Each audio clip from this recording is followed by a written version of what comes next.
Hello. Today we're going to finish off Charlie's Monument. Remember, they've lost their daughter, and to help them get through the hard times, they do things for other people, provide service for others, which brings them happiness and peace. Soon, Nellie was expecting again, but she was having problems this time. So Charlie was once again alone on the hill. But with a new child coming, how could he feel badly about that? Then came the day when a rapidly approaching horseman gave Charlie a strange foreboding of trouble. Anxiously, he slid down the hill to meet the man, and when the grim message was received, all haste was made. Yet even then, Charlie was too late. When he got home, his beloved Nellie was gone, and her baby, a beautiful little boy, was gone with her. Charlie was alone once more, and it was due, so everyone who had been there said, to the mistakes of the drunken doctor who attended her. For weeks, Charlie was numb. He kept his lonely vigil on the hill, but his monument grew no higher. In fact, the only thing that seemed to grow was his hatred for the doctor who had killed his wife and child. Then one afternoon, as he sat on the rim of the hill, he noticed that extra heavy rain clouds were boiling around the peaks to the north. Watching through his binoculars, he suddenly realized that a tremendous wall of water, a flash flood, was sweeping down the old gully toward the town. Charlie slid down the hill to his horse and began a mad dash to town, shouting the warning as he went. Once his horse stumbled, and Charlie was certain that he'd never get to town on time. But he urged his horse up and onward, and soon he had the satisfaction of seeing the last of the people struggle to higher ground. The dust raised by the rushing water could be seen as Charlie looked back one last time, felt his heart sink within him. On the hotel steps lay a man, apparently unable to move further. The thought, "You can't make it," flashed through his mind. But then his horse wheeled and he was going back. As he drew nearer, though, he suddenly recognized the man. It was the doctor, drunk as usual.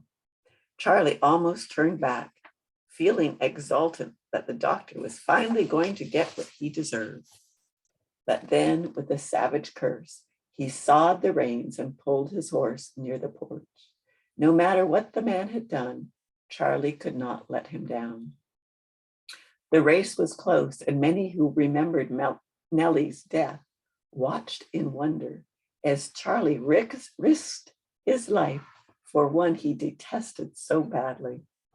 Finally, both, though thoroughly wet, were safe, and Charlie, to his own wonderment, was experiencing a real feeling of concern for this despised individual.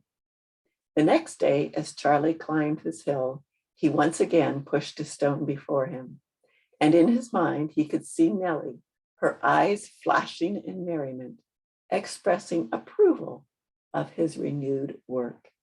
His monument would continue to grow.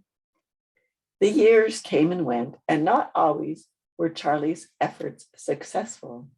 The last Indian problems occurred right under Charlie's nose, so to speak, and yet he was unaware of it at the time.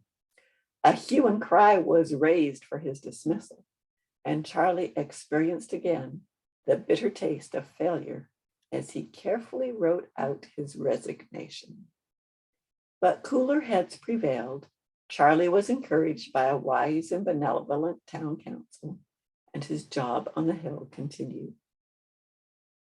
With this experience, too, came new growth, and he made a secret resolve to be more alert and to do a better job than he had been doing.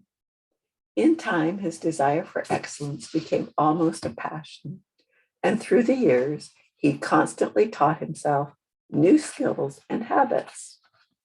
Finally, one day when Charlie was quite old, he rode slowly to the base of his hill. He had long since stopped watching for Indians. He now watched for people and for floods in that order of importance, and he was kept employed by the town for that purpose. Hardly a day went by that someone didn't come to see him or his monument, and he always looked forward to their visits. Good friends, he had learned, were of high priority in a happy life, and so he carefully cultivated friendships with everyone he possibly could. On this morning, it took him a long time to find the rock he wanted, and still longer to get it up the hill. While he was climbing, the thought came to him that Nellie would have a name for this rock, just like she had so frequently those many years before. Finally reaching the top, he leaned far over, clutched the rock tightly, and then straightened quickly, throwing the rock up as high as he could onto the monument. He listened for a moment as it clattered to a stop, and then he shuffled around to his tent, picked up his glasses, and went along the old trail to Nellie's seat on the rim rock. It was here that he spent nearly every day, for beneath the rim rock on the slope of the hill lay the graves of his wife and children. It was his favorite spot on the hill. But today, everything seemed different. Today, it seemed to Charlie that Nellie sat beside him. And so, as on other special occasions, he began to talk to her. Well, Nellie, what do you think of our monument now? Pretty big, ain't it? That'll learn you for laughing at me. See how it covers pretty near the whole dang top here? And I reckon it's at least 20 or 30 feet high. Yep, it's getting big. I'm kind of proud of it. Off and on through the morning, old Charlie continued his conversation. And when he wasn't talking, he was looking and watching. Nellie, ain't it still a beautiful view from up here? Look at how them folks down there are spreading out. Farms all over the place. Why, it beats all I ever heard of. Who'd have ever thought that Sage Flat down there could be farmed? And hey, look at how the sun hits here, where Anna and little Charlie and you are buried. I'll bet you like that, don't you? And say, Nellie, there come those blue shadows of yours down those canyons over there. Gosh, but I love those beautiful shadows. Fact is, Nellie, God sure did give us a beautiful world. I'm right thankful for it. By the way, you and me added maybe our best rock to the old pile today. I've decided to call it our gratitude rock because I felt so doggone thankful lately for all the good Lord has done for us. Fact is, Nellie, I'm hoping that right soon I can tell him thank you in person. Just a few minutes longer, Charlie watched the blue shadows creep down the valley and then gradually up toward his monument. At last, he closed his eyes and relaxed a little. Then suddenly he sat bolt upright and rubbed his eyes in amazement. No, it couldn't be. He blinked his eyes rapidly again and again, but it did no good. For there, coming up the old trail toward him, was his beloved Nellie, as fresh and beautiful as ever. Quickly she crossed the top of the hill, and as she drew nearer, Charlie could see the same old twinkle in her eyes. Well, she asked in her petulant way, and Charlie actually jumped at the sound of her voice. He still wasn't certain this was real.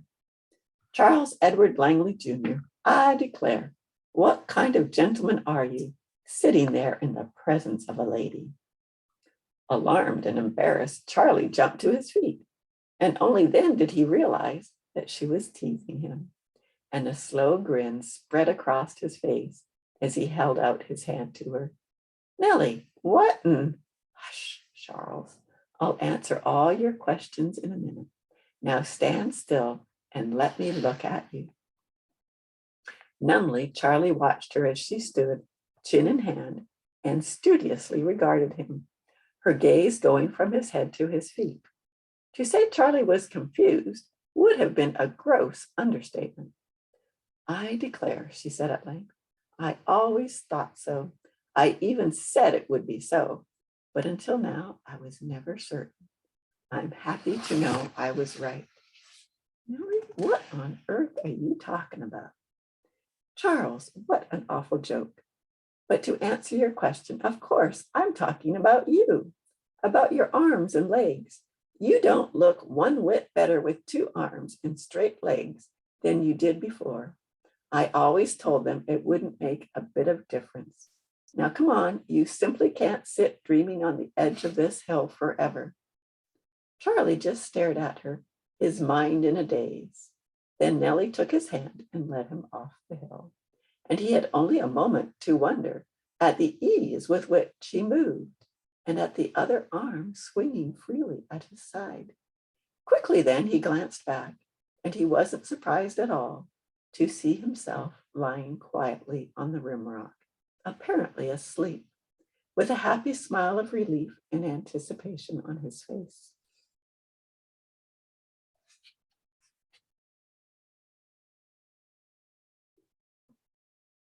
Sorry.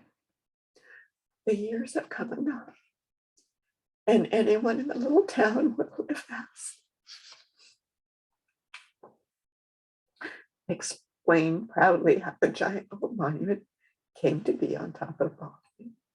And the story will often involve the tale of how old Charlie built it one day and one rock at a time, right up to the day of his death.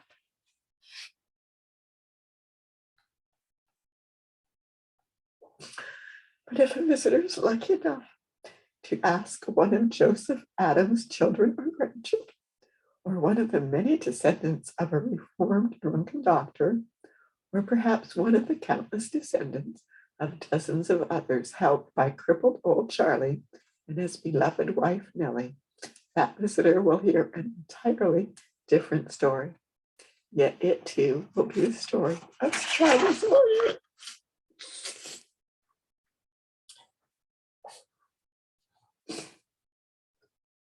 I want to tell you in another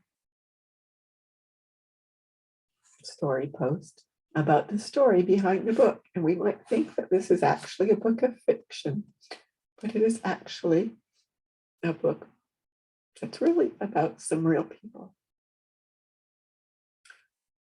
Whew. Someday we will get to see those who've gone before us. We love.